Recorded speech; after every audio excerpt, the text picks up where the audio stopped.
being an Army chaplain. I have been called Pastor Joanna. Chaplain Forbes is my title now. But please, if you see me, because as I said, this is the worshiping community. Participating as much as I can in a local ELCA congregation helps keep me sane, and it gives me what I need to go through the rest of the week, because I have over 600 soldiers in my battalion, 2nd Battalion, 70th Armor Regiment, and their families that I'm responsible for providing care for, and in addition to attending meetings and just all sorts of stuff that you wouldn't even think of at first glance. Oh, this is an Army chaplain. So, and if anyone wants to talk afterwards or wants to take a really quick look through the PowerPoint slides that I put together, just let me know and we'll rehook it up, or you can just hit the button yourself on my computer. So, glad to be here today with y'all. It's been a long time coming because I was supposed to preach after Thanksgiving and we had that blizzard, so.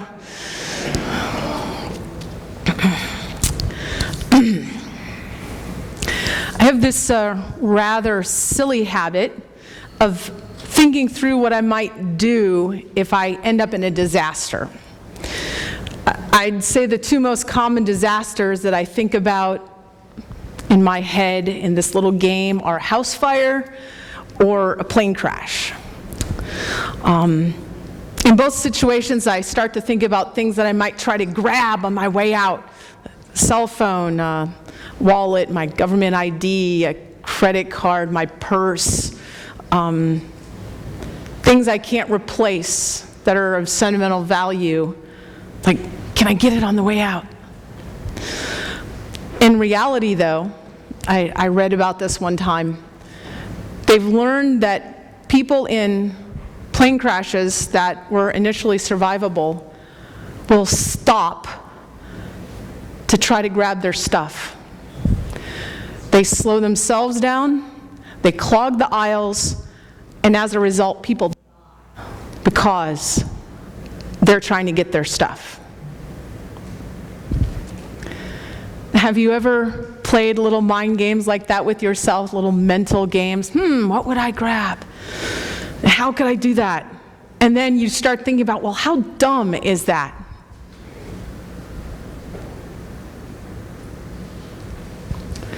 We like our stuff, that's for sure.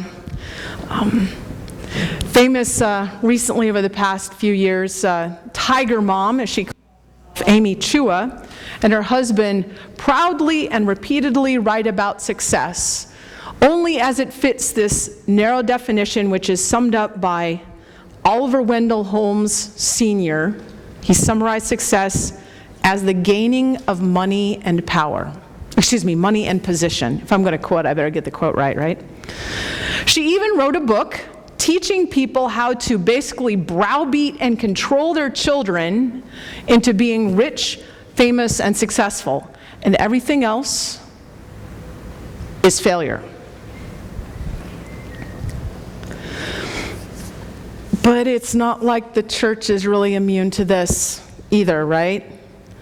Several of the more popular TV preachers these days, and people in local not local here, but in just everyday congregations, teach essentially that God rewards faithful believers with wealth.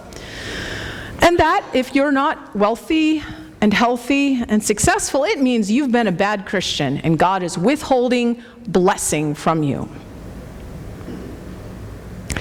It doesn't matter how that quest for wealth harms our physical and mental health and the health of those around us. It doesn't matter how it burns our relationships and warps us spiritually. As with people trying to grab their stuff after a plane crash, we can be so attached to our stuff that we could die for it. Besides the kingdom or reign of God, the other topic that Jesus talked about most, if you're categorizing these sorts of things, is wealth, possessions. And our relationship to it. In today's gospel reading, leading up to this, Jesus has been teaching for a while to these massive crowds about some pretty sobering topics. It's not pleasant reading, particularly much of the time. Then some guy in the crowd comes up and interrupts, and he says, "Teacher, tell my brother to divide the family inheritance with me." Now, this is the second time in a little bit over 2 chapters that someone has told Jesus to tell someone else to do something. The last time was in the gospel reading a few weeks ago, where Martha tells Jesus to tell Mary to help her get dinner ready. Darn it, because she's being lazy off sitting and listening to you, and I'm here doing all the work. Both times, bless Jesus for being grace-filled and loving. He turns that attempt to manipulate him into becoming some sort of personal boss or taskmaker or parent into a teachable moment. Now, perhaps this guy had a genuine complaint. Perhaps his older brother was being a jerk. And bringing your complaint to the local rabbi wasn't unheard of. It's not like there was a local circuit court to go to, small claims court. But I agree with the people who look at this text and they say that Jesus must have seen or heard something in the man and how he said it that showed that for him that wealth was a problem. Never at a loss for a good story, Jesus launches into a parable. Once upon a time, there is a rich man who has this spectacular harvest and who decides to build more barns to store it all. He's set for life, but he never gets a chance to build those barns because God appears magically to him that night and tells him he's going to die. And the things that you have prepared, God says, whose will they be? The way that Jesus crafts the story, you notice a couple things. The man talks to no one but himself. He thinks about his abundant harvest in terms of no one but himself. He has no one in his life, not at all, just himself. He is totally wrapped up in his own existence. He doesn't even consult with a builder or a contractor or an investment, I'm making modern stuff up, an investment person, expert about his decision to build bigger barns. The man is pitifully lonely, cut off from all others, without even a confidant, butler, or administrative assistant like loner superheroes and wealthy Batman has in Alfred and Iron Man has in Pepper Potts. Didn't think you'd hear about Iron Man and Batman today, did ya? He doesn't even have those people. He doesn't even apparently have someone to give an inheritance to.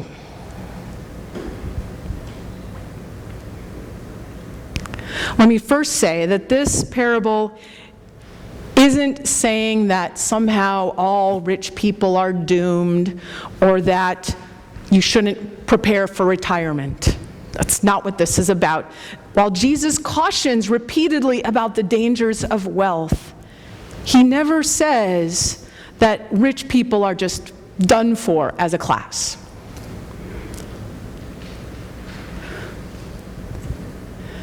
But wealth so easily warps, perverts, corrupts our relationship with God and with each other.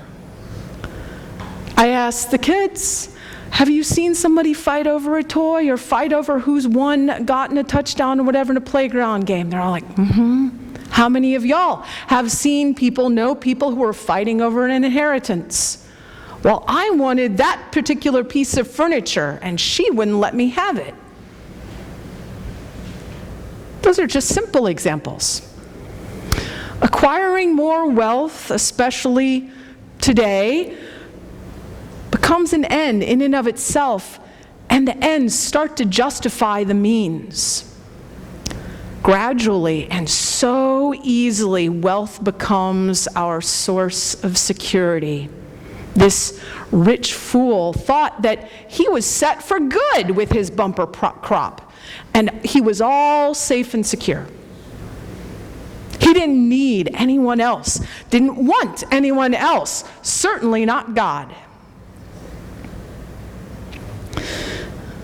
I read that in the ancient Greek translation of the Hebrew Scriptures, people stopped speaking Hebrew after Alexander the Great conquered so much of the ancient world, and the Jewish people spoke Greek, so they needed to translate their scriptures into Greek.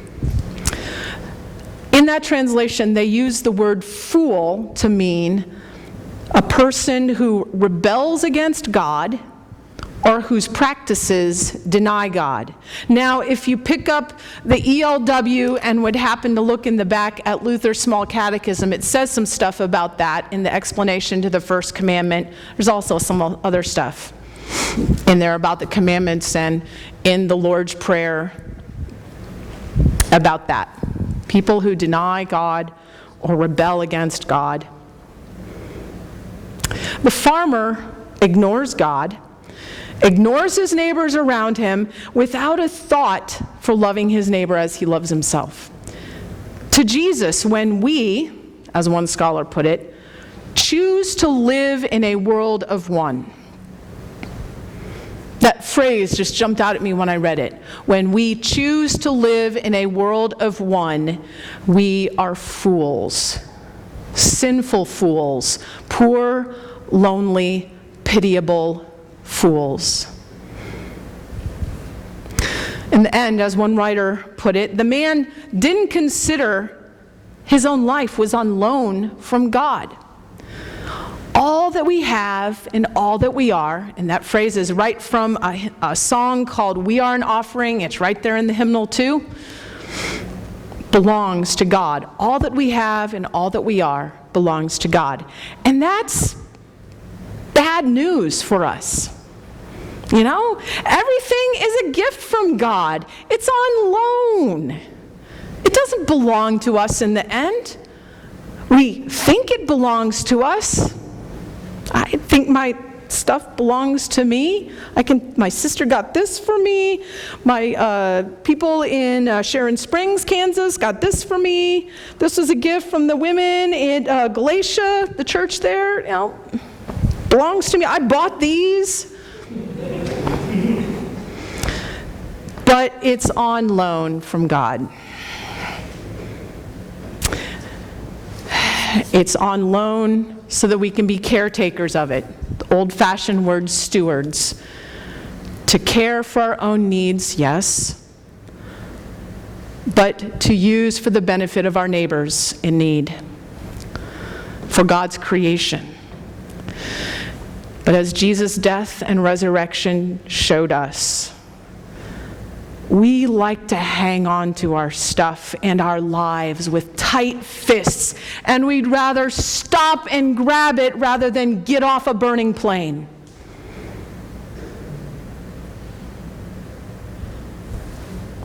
But it's good news, too. Good news that our lives and our stuff is on loan from God. Christ gave his very own life in his death and resurrection, so we are freed. Freed for freedom. Christ has set us free. Freed in the song that we sang a little bit ago. Freed to live our lives as they are, on loan from God and for the sake of love. In that, we can always be rich.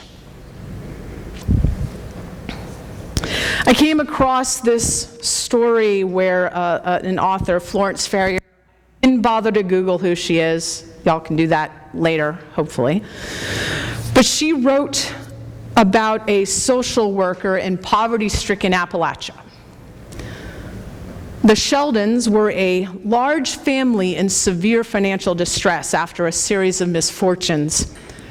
One day, I visited the Sheldons in the ramshackle rented house they lived in at the edge of the woods. Despite a painful physical handicap, Mr. Shelton had shot and butchered a bear which had strayed into their yard once too often. They had processed the meat and canned it from cans that they already had, from canning jars that they had, or that they had swapped for. Mr. Sheldon offered me a jar of bear meat. I hesitated to accept it, but the giver met my unspoken resistance firmly. Now you just have to take this. We want you to have it. We don't have much, that's a fact, but we ain't poor. I couldn't resist asking, what's the difference? When you can give something away, even when you don't have much, then you ain't poor. When you don't feel easy giving something away, even if you got more than you need, then you're poor, whether you know it or not.